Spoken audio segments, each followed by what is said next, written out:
Okay, perfect. We'll go ahead and move on to this next caller. Caller, Let's move on. welcome to the show. Please tell us your name and where you're calling from. Good afternoon, Javaris Abernathy. Hey, Mr. Abernathy, how are you? Hey, good. My question is, I've heard him mention the similarities between Judaism and Islam, and that how Islam is not an idolatrous religion, but we see the Muslims taking the pilgrimage to Mecca to kiss the Kaaba, the black stone, and then walking around it. How is that not idolatry? Okay, so just clarify to restate the question.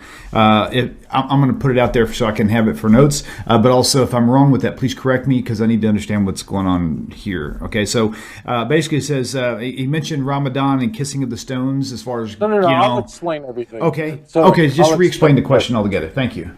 All right. Truthfully, it's best for a Muslim scholar to address these questions. I'm a rabbi, but the call was made to me, and I will be glad to answer it. Okay. Let me first state at the outset: Judaism is not an eclectic religion. We're not. If you are a true monotheist, if you say that there is one God and there is no other, as the prophet Isaiah and almost every prophet scream this, there really isn't much room for Hare Krishna.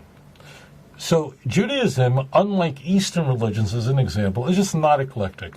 Islam is also a complete monotheism. They worship one God, and therefore Islam can't be eclectic. It can't be. You have Judaism and Islam, which are possibly two of the least eclectic religions in the world, Abrahamic faiths, and strangely, there is this mutual respect between Judaism and Islam. Which, the reason I point this out is it just illustrates that there's something really interesting going on here. The reason why Judaism respects Islam deeply is because Muslims truly worship one God. Read chapter 2, verse 163, and you will understand why Muslims submit themselves to one God and no false God. Does this mean that Judaism and Islam are identical? No, but there's an enormous mutual respect. Now, leave politics out the window. Just leave it out the window. That's why Jews and Muslims really got along so well for so long. Until recent years, for unfortunately a political problem, but this has nothing to do with this has nothing to do with religion. It has to do with politics, and politics poisons everything. So the question is, if in fact, I will stand up for my cousins. I have no problem doing that. If in fact that Muslims are submitting themselves before the one true God, why are they going on a Hajj, which is one of the pillars of Islam? Why are they going to Mecca, and they're going to what's called the Kaaba? That word simply means the cube, and they're going around it 7 times. Why are they doing this? After all, that Kaaba was a place of idolatry, and it was. And every Muslim in the world will say to you right now that's watching or listening to the show is going, Amen, he's absolutely correct. There were actually hundreds of gods that were worshipped in Mecca during the Jahiliyyah, which means at a time when the Arab world was in a state of, the word really means stupidity or lack of knowledge. Okay?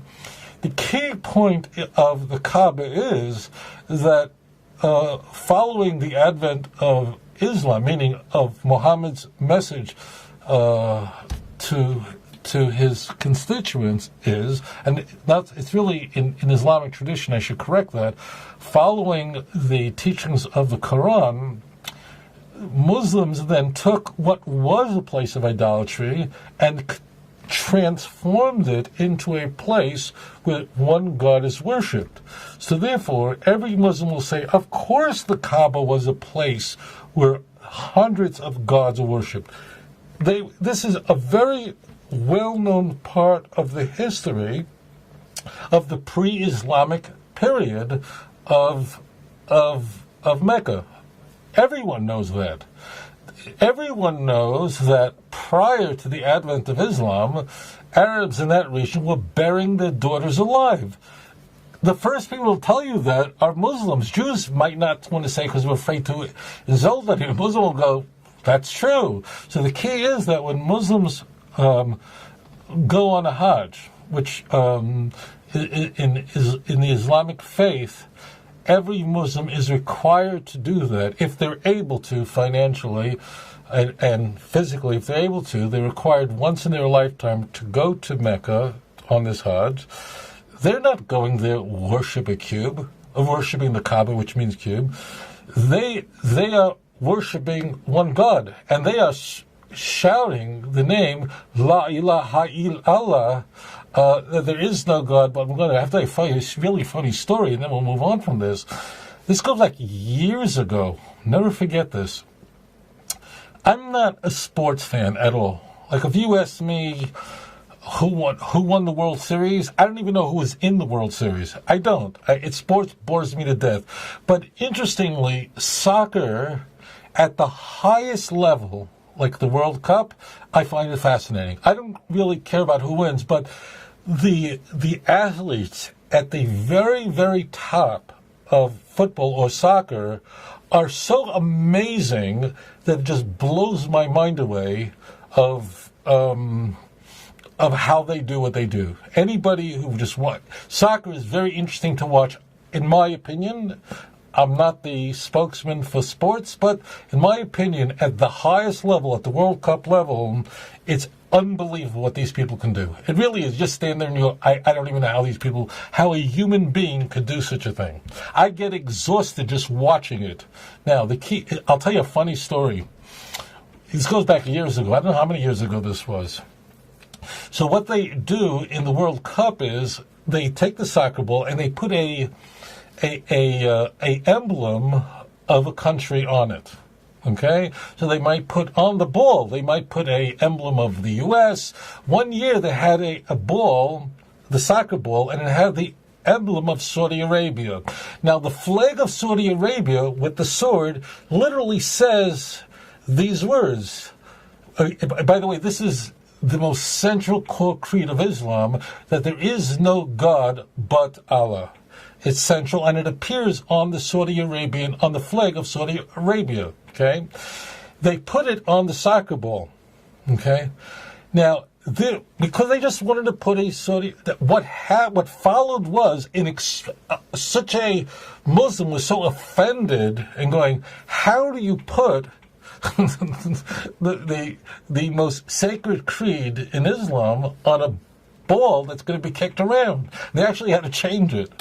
So the answer to the question is that the Kaaba was a place of idol worship until the advent of Islam, and the people who are Muslims worship one God and they worship no other, and that is the most central creed of Islam. In fact, if you don't accept that there is one God and no other, and that God is Allah, and every Muslim believes that Abraham was a prophet of blessed memory. Every Muslim believes that Yitzhak was a prophet of blessed memory. Every Muslim believes that Yaakov was a prophet of blessed memory. Every one of them do.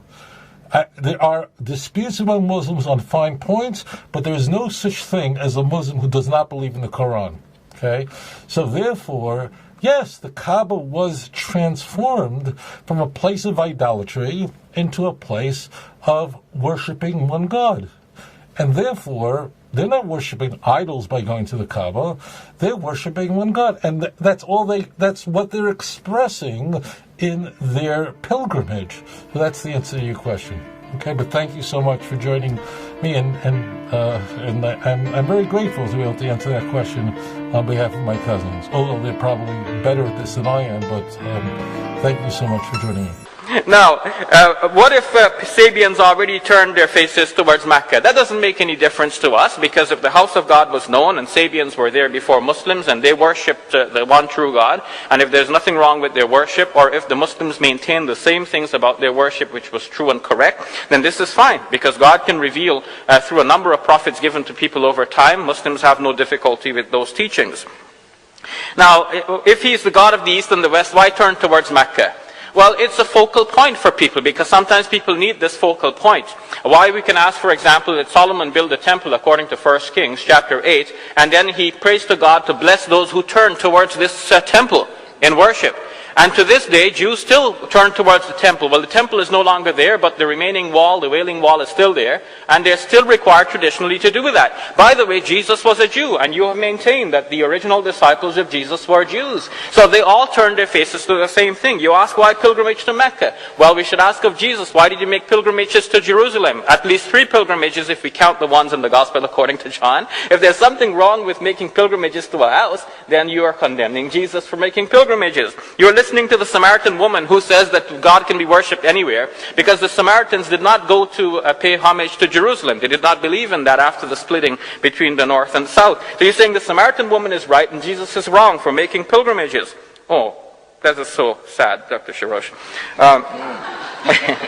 So finally, finally, we can agree and say that God can be worshipped anywhere, and the Quran is right. Wherever you are, God is there. But there is a particular form of worship, and that requires the Muslim in the formal prayers to turn towards the house of worship.